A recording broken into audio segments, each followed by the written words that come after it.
It is the Jesse Kelly Show, final hour of the Jesse Kelly Show on a wonderful, wonderful Monday. It's been incredible. We're about to talk about communists, how they view themselves, how they use your organization to further the revolution, not to further your organization.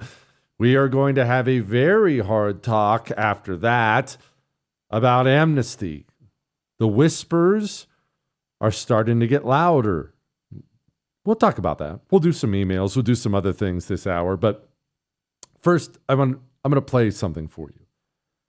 And this is not just to once again dunk on communist college professors. It's not to just dunk on college.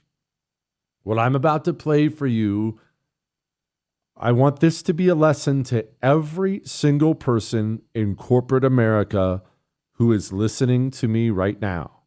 I want this to be a lesson to anybody who is considering bringing on new people. Maybe you are a church and you're hiring. Maybe you're a business, you're hiring. A sports league, a whatever a camp, you're bringing in new counselors. You must at all times aggressively screen the people you're bringing in for the faintest whiff of communism. And if you smell it, you must turn and run the other direction, because the communist is always a communist first. He does not care about you, your mission, your bottom line, your organization, your church, your sports league, your whatever it may be. He is in the middle of a revolution. He is fighting a revolution, and he only wants access to your organization to further the revolution. That's all he will ever care about, because he is a religious zealot. Would you like an example? Oh, allow me to introduce you to Iman Abdelhabi. Who is this? Well, she's a professor at the University of Chicago. At the University of Chicago. Maybe that doesn't mean anything to you. This is one of the most prestigious universities on the planet. I want you to listen to this shockingly honest little diatribe about, hey, why did you seek out employment with the University of Chicago? The University of Chicago, it's evil. I realize the first word is beeped because this is a family-friendly show. She's using the F word, the potty word. She starts out, beep the University of Chicago, her own employer. I'll let her continue. The University of Chicago, it's evil. It's a colonial landlord. Why would I put any of my political energy into this space? And I kind of had a little bit of disdain for people who spent a lot of time doing that. We don't have power. We can shift the moral authority all we want. And we've won the moral question. That was the imperative that we've had. Done, check. Put Palestine in the national consciousness, we did it. Make people sympathetic to Palestine, teach the history, we did it. Now you have white boys on the north side of Chicago being like, hey man, free Palestine. I'm like, oh, okay, now did not see it coming, glad it's here. I think the question that I'm asking myself, and I'm asking you to ask yourself, is where can I actually build power? Turns out I work at one of the biggest employers in the city of Chicago. I work at a place that is a landlord, a healthcare provider, a police force, right? And a place where I have access to thousands of people that I could potentially organize. However, but I'm just actually, this is where I need to build power, right? This is my best possible structural leverage. And so I do one-on-ones with my liberal colleagues who are like, well, I don't know, but, I just think we should live the life of the mind here in Hyde Park. It's yeah, I hear you, totally, yeah. I think you get the idea. That's how they all think. Your child's third grade teacher with the gay flag and the Black Lives Matter flag and the crew cut. She didn't take that job so she could teach your third grader reading, writing, and arithmetic. She took that job because it gave her access to power to further the revolution. I know when you're in NASCAR is a great example because it sickens me what they've done in NASCAR. And you're at the corporate offices of NASCAR and you have to bring in a new marketing director. I know it's so tempting to go to Harvard, to Yale. Of course, those are going to be the smartest kids, right? That communist is going to destroy your organization. They're not coming into NASCAR to further NASCAR. They're coming into NASCAR to further the revolution. Headline, James Gunn, he's that Hollywood director, whatever, says Superman is about an immigrant that came from other places and populated the country. Yes, it's about politics. They can't sit down and just make a great movie about Superman. They have to fight for the revolution. The revolution always comes first. Listen to this, college professor. That seek to dismantle the United States. I hope you seek to dismantle the United States. And if that isn't your politics, okay? I speak as if everybody has this commitment. And the thing is that you should listen to Indigenous people when they're telling you that this is the goal and that they are destroyers.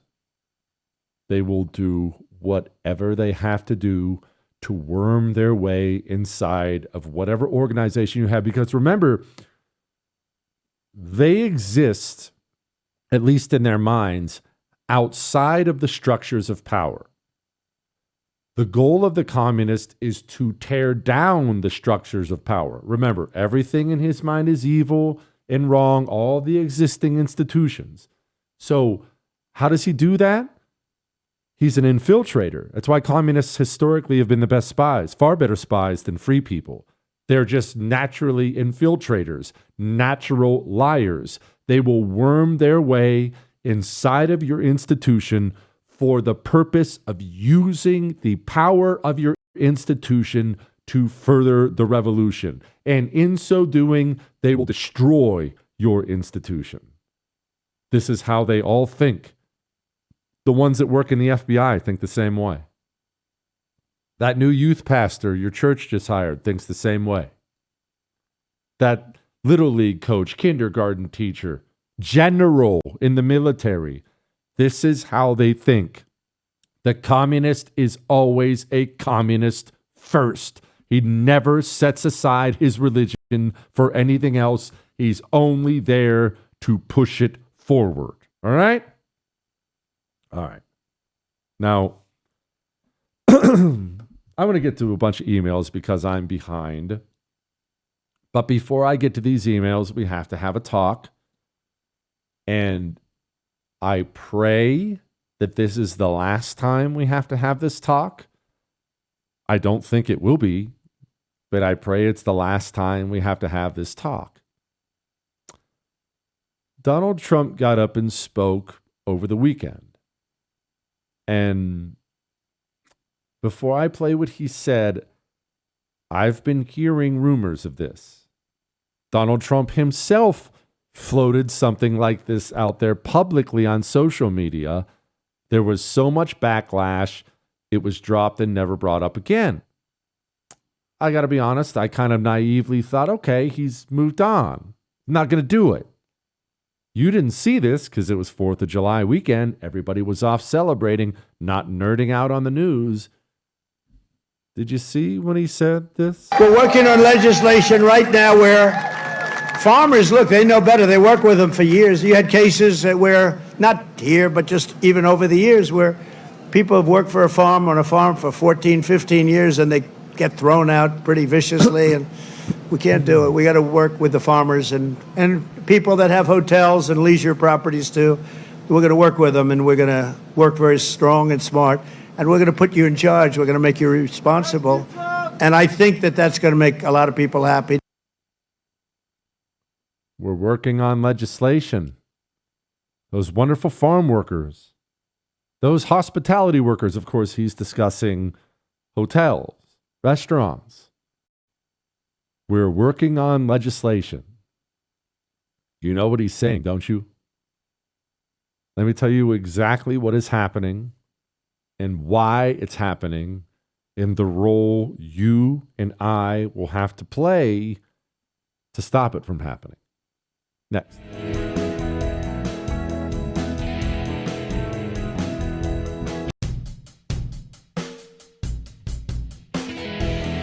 It is the Jesse Kelly Show on a wonderful, wonderful Monday. Remember, you can email the show, jesse@jessekellyshow.com. So a couple weeks ago, Donald Trump put out on social media that, hey, we need to back off these deportations of the farmers, the wonderful farm workers who've been here for a long time, and the hospitality workers.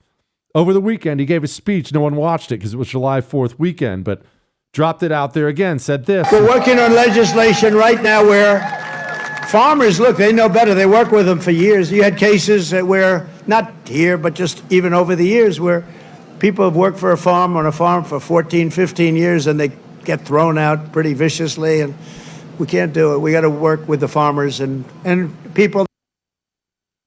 You're probably angry, probably confused. After all, Donald Trump is well on his way to becoming a legend in the American presidential history. Why? What's the main driver of this? Why are the American people so happy? And there's real uniformity here. That's what I really think you see. You see real uniformity. Deporting all immigrants who are here illegally, 55% of the New York Times. Marquette, 64%. CBS News, 57%. ABC News with a slightly different question, 56%. So what you're seeing essentially here. A large majority of America, they don't want exceptions for anybody. They want them all gone. Every illegal, gone immediately. Donald Trump has ramped up deportations, and every time he ramps them up, every time he sends ICE into Los Angeles, Chicago, anywhere else, his approval numbers go up, up, up, up, up, up, up.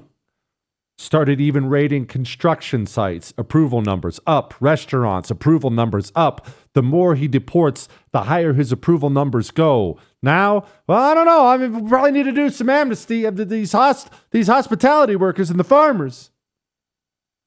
Here's what happens. Big business interests, big donors to the Republican Party are oftentimes people who employ large numbers of illegals. This is rampant in the hospitality industry. Hotels and restaurants, they might be the biggest employers of illegals in the country. They love them, love the cheap labor. They are in the ear of people like Brooke Rollins of the Trump administration. She's starting to whisper. Other people inside of the Trump administration, hey, maybe back off, the farmers need help. Hey, let those illegals stay here. That has doomed more Republicans than I can count. Republicans who were otherwise solid on issues have destroyed their legacy by embracing amnesty. People forget that Marco Rubio could very well have been president years ago, rising star on the right. Who is this young, good-looking Republican out of Florida? Wow, he's got some great ideas. What destroyed that? Signed on to one amnesty deal called the Gang of Eight, completely destroyed and dismantled his presidential hopes. He's only now recovering his reputation years afterward.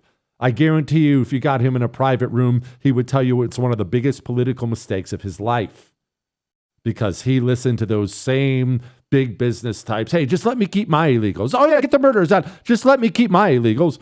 I don't want to have to pay better wages to Americans. No, I have to, or my farm will close down. That's one of the two things that's happening. The second thing that is happening is the most human thing in the world, and we are all susceptible to it, but most of us will never be in this position, a position that he's in. When there are political movements in any country at any point in history, when there are political movements, the leader of the political movements, he can oftentimes think, after a period of time, that he is the movement. He can think he is the reason for all of it. He's the driving force for all of it. that crowd that's chanting his name and wearing his hats and cheering, "We love you, Trump," that he can tell them anything and they will do it. That he is the master and commander of the movement. And that no matter what he says or no matter what he does, the legions of people who are out there cheering, they'll always be behind him. And that is wrong every single time a political movement's leader attempts to do it. He ends up failing. Political movement leaders ride the wave and desire of the people. Donald Trump is popular, ridiculously popular, because he says things people want said. He does things people want done. It's not that he commands those tens of thousands of people that show up at the rally. They are not a bunch of robots. You are not a sheep. You are not a drone. He cannot say and do whatever and expect the undying support of the masses who elected him. And every political leader makes that mistake because you're on stage and they're cheering and chanting your name. Surely I can just say jump and they will all say how high. That's always a mistake, and it's not how it works. You are there because you are the vehicle for the people's desires. You are not there because they will follow you over the cliff. Donald Trump and everyone in his administration who may be listening, and I know some of you are, you have the potential to be a president that is legendary for the ages. You could do nothing else for the rest of your 4 years but deport every illegal you can find, and you would be a legend. And you also have the opportunity in front of you to destroy your legacy. If you listen to those sweet, sweet big business donors in your ear, you will. We're going to do some emails next. I'm moving off of this. I hope we don't have to have this talk again.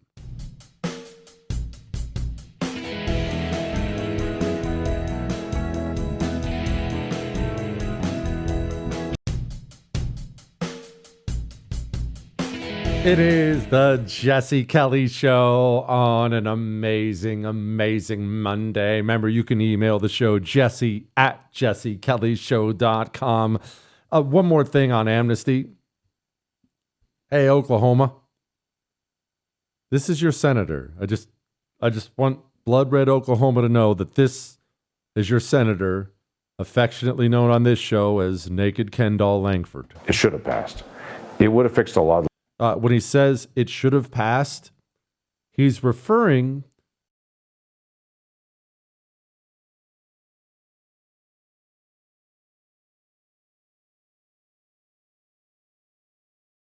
imported barbarians from all over the planet, and then he promptly tried to work with them to keep the border open. Oklahoma, remember this. It should have passed. It would have fixed a lot of the loopholes that are in the law, and it would have been easier to be able to do enforcement now. Because one of the challenges that we have is our asylum laws do include a lot of loopholes in them that cartels have exploited for years.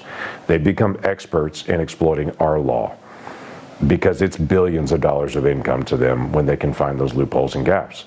I heard a commentator just last week saying the courts are challenging these different ways that President Trump. Yeah, I'm going to stop there. Just understand, he tried to work with the communists to pass amnesty. He's still not sorry about it. He still wishes it had passed. This is why we have to get more involved in primaries, because you may end up with a useless eunuch ginger representing your wonderful red state trying to amnesty illegals into this country. Oklahoma, 2028 is coming. Let's do better. Jesse. Thank you so much for printing this one, Chris. Sometimes you forget that there are insane people who listen to the show. And, I don't take phone calls. Chris, when's the last time we did phone calls? It was forever ago, right? It's got to be more than a year, right? I don't really do guests. I don't really do phone calls. I really just prefer to hear from me for the most part. And I don't miss them. You don't miss them. I never get an email. I wish you do phone calls again. You don't miss them. But There is one part that I do miss. It's the crazies. Jewish producer Chris never wanted me to put them on. People will call in hammered or they'll call in and they're very clearly insane. And the call screener would even put in little notes on the computer screen. Hey, definitely crazy, definitely insane. And that would be the first one I'd go to because that's just great radio right there. But every now and then, they squeak through by email. I'm going to read this email verbatim. The subject of this one is pagan. Okay, that's the subject line. Here it is. You ready? Sent from my iPhone. Quite happy to hear you're enjoying your pagan holiday, you evil center sinner. A4 of July is associated with a bloodbath and gaining, ripping off England for supplies, period. In case you're wondering what that sentence means, I have no idea anyway. I have no idea either, okay? But there's more. Also, your Thanksgiving is associated with slaughtering 1,000 Native Americans for food. They were also cannibals, the Pilgrims, Puritans, ha, ha, ha. And your lovely Christmas holiday is associated at the time of Christ's crucifixion, and that's the story from the notable historians I've been in contact with, of whom you wouldn't be concerned. Pagan, ha, ha, ha. Hey, Chris, can we get her on the phone? Why can't you email her back, please, Chris? I want to talk to her. I know you don't want them having our number. Can we maybe get her to call in? Hey, what, Chris? I just want to talk to her on the air. It'll be great. Please, can you do this? I need to talk to this person. You lose sight of the fact there's a bunch of complete nutters out there. Jesse, should women lose the right to vote? This guy. Should women lose the right to vote if single liberal cat ladies are the ones influencing policies that destroy cities, are generally the ones supporting transgenderism, so on and so forth? What is the solution? Okay, so look. Okay, it's fun to joke about the 19th Amendment destroying America because it's true, but still, let's dwell on this for a moment. Not all women vote communist. Married women don't vote communist at all. Married women vote Republican. Did you know that? So what happens is you get these mentally ill single women, almost always on antidepressants, who've lost their mind, and this is one of them right here. I know I'm probably going to get canceled for this, but Camp Mystic is a whites-only girls' Christian camp. They don't even have a token Asian. They don't have a token black person. It is a all-white, white-only, conservative Christian camp. If you ain't white, you ain't right, you ain't getting in, you ain't going, period. And I think that context needs to be said in this matter. If this were a group of Hispanic girls out there, this would not be getting this type of coverage that they're getting. You have carved out an all-white. Okay, it's a demon. And you hear somebody like that speak and you think to yourself, well, just women should just be stripped of all rights to vote and things like that. I've explained this before. Let me explain it again. Women are different than men, obviously, as you know, and yes, they're more emotional, there's no question. But women are created with this wonderful motherly nature. They're nurturers. You should see my wife when there's a deer. It's embarrassing. She wants to take it home. Communists, since the invention of communism, have figured out how to use that motherly nature and turn her into a subhuman, because they will twist it and convince her that instead of raising and nurturing a family or children or something like that, instead they'll manipulate it and they'll make her, well, you have to protect the indigenous, or you have to protect the foreigners, the illegals, or the little tranny kids. It's a slow, steady manipulation where they destroy the minds and souls of young women, and the young women turn into the most vicious, violent murderous communists. Cambodia, it was like this. It was the young women who were the worst. Soviet Union, Mao's China, they were the absolute worst. Young, single women who had their minds and souls twisted, their nurturing nature twisted for communist purposes, were always the most vile and always the most violent. And so when you hear them say these things, you think to yourself, well, they should just be stripped of the right to vote. No, we should stop tossing young women to the freaking wolves. How many times have I warned you about sending your baby girl off to college just because she wants to go to Texas? If you are going to send your daughter off to college, you had better aggressively vet where you are sending her. But we have such a hard time. Look, and I know this too, because I can be a softie as a dad. I know a daughter would own me.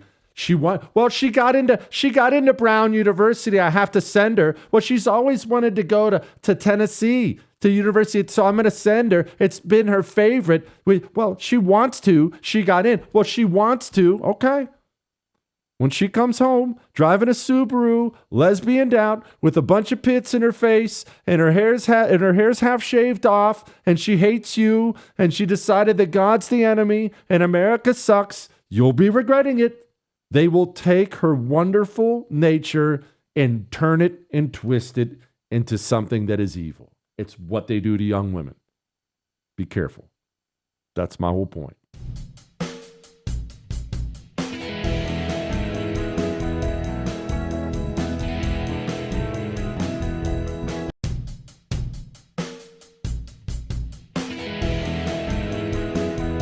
It is the Jesse Kelly Show, final segment of the Jesse Kelly Show on a fantastic Monday. Remember, if you miss any part of the show, you can download the whole thing on iHeart, Spotify, iTunes. If you want to email your love, your hate, your death threats, you can email those into jesse@jessekellyshow.com. Couple things, just to recap. We did a long first hour about all this Epstein stuff. There's no client list. We didn't find evidence of blackmail. This was Peter Ducey and Caroline Levitt from earlier today. According to the report, this systematic review revealed no incriminating client list. So what happened to the Epstein client list that the Attorney General said she had on her desk?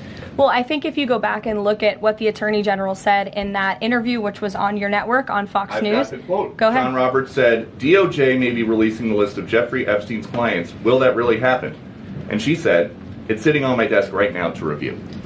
Yes, she was saying the entirety of all of the paperwork, all of the paper in relation to Jeffrey Epstein's crimes. That's what the Attorney General was referring to, and I'll let her speak for that. But again, if I may encourage you on something, I am going to have Mike Benz on my TV show tonight. Remember, I do a TV show every weeknight too on The First TV. I'm going to have Mike Benz on tonight. I'm going to have him on for a long time to talk about this Epstein stuff. What are Epstein's real connections? Not stupid internet fodder. What are the facts? What do we know? If you tune in to that tonight, you are going to be dumbfounded by some of the things Mike Benz is going to say.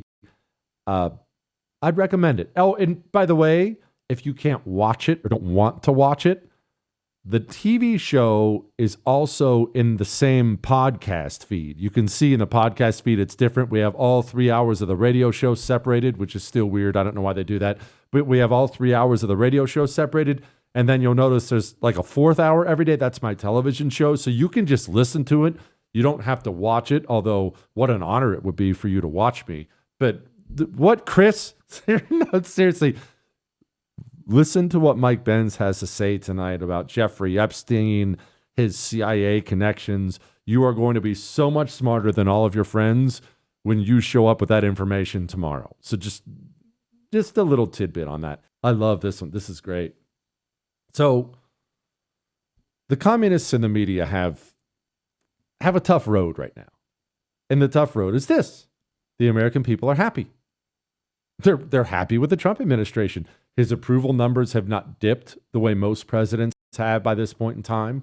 He has so far remained steadfast on deportations. The American people are in love with that. And there's real uniformity here. That's what I really think you see. You see real uniformity. Deporting all immigrants who are here illegally, 55% of the New York Times. Marquette, 64%. CBS News, 57%. ABC News with a slightly different question, 56%. So what you're seeing essentially here is a very clear indication that a majority of Americans, in fact, when they're asked this blunt question, which I believe gets at the underlying feelings, do in fact want to deport all immigrants who are here illegally. There's no arguing with these different numbers. So if you're a communist in the media and you view your role in the media as trashing Donald Trump to push the revolution forward, it creates difficulty. If people are happy, how do you trash him? They're happy with the job he's doing. How do you trash him? Well, they have to handle it really in the same way they handle all the endless climate commie gobbledygook. You have to sell people that it's disastrous. You just can't see it. You know how they do it with all the stupid global warming stuff. The polar bears they're all dying. Oh, they're not. The ice caps are melting. Well, you're not looking at the ice caps. I'm not looking at the ice caps. Just trust me, it's right around the corner. You can't see it, but right around the corner, it's a total disaster. I promise. Therefore, you should give me all your freedom and money. That's how they do it. This one out of ABC News is amazing. The headline is, how soon will you feel the effects of Trump's mega bill? And the opening sentence is just amazing. President Donald Trump and congressional Republicans' massive tax and spending bill will affect millions of Americans, particularly vulnerable populations. But some of those impacts won't be felt for some time.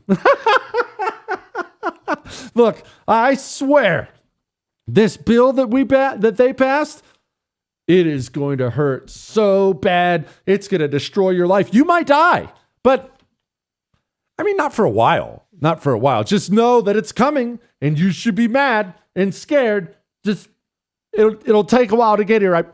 I promise it's coming. And now, here's a headline. Go, you know the thing. Headlines we didn't get to. Anti-immigration protests erupt in Mexico City. Quote, respect my culture. Oh, is that annoying when a bunch of people move in from a separate country and start to change your city and your culture? Wow, I can see how that might get on your nerves. Are China-linked organizations affecting U.S. environmental policies? Yes. Large amounts of America's, quote, climate change propaganda is funded by the communist Chinese because they understand there's no better, faster way to destroy an economy, to destroy a nation, than by pretending that carbon dioxide is poison and you should smash your own production. Of course they're funding it. Russia says minister fired by Putin killed himself. Oh, yes, look, another Russian guy fell out of his apartment. They really should start putting nets underneath those apartment balconies and windows in Russia. They must be super slippery. It's wild how often these people will just fall out. Hey, but whoa, what are you doing? Fighter jets protect Donald Trump during a New Jersey weekend. I think all of us, when we go to New Jersey, should be protected by fighter jets. I will see you tomorrow. That's all.